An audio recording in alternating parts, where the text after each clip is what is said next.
ते विश्वरत्न डॉक्टर बाबासाहेब आंबेडकर तसेच छत्रपती संभाजी महाराज आज ज्यांची जयंती आहे ते आपले माता जिजामाता स्वराज्य जननी, ज्यांच्यामुळे आपण हे जे स्वराज्य बघू शकतोय, जे ज्यांनी हे स्वप्न बघायला आपल्याला प्रेरणा दिली, त्याचप्रमाणे पुण्यस्मृती या सर्वच पुण्यस्मृतींना अभिवादन करतो. मी आमच्या भागातील काही गोष्टींचा तुमच्या समोर जे उलगडा करणार आहे.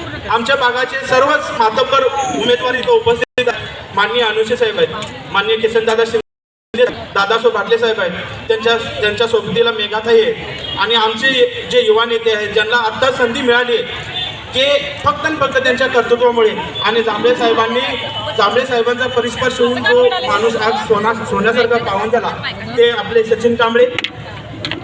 मला तुम्हाला एवढी गोष्ट सांगायची आहे, सचिन कांबळे हे असं नाव आहे जे तुमच्या आपल्या घरातलं एक नाव आहे.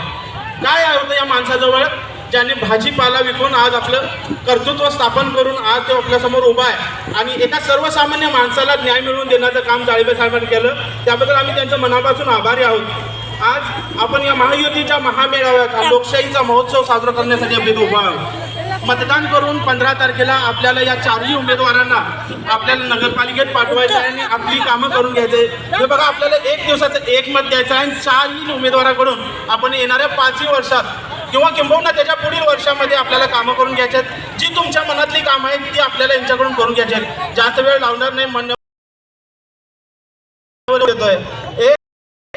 एक मत घड्याळाला, मसोबाच्या पुजाऱ्याला, 3 मतं कमळाला, बागाच्या विकासाला. धन्यवाद. मला इथं संधीबद्दल सर्व आयोजकांना मी आभारी आहे. थँक्यू.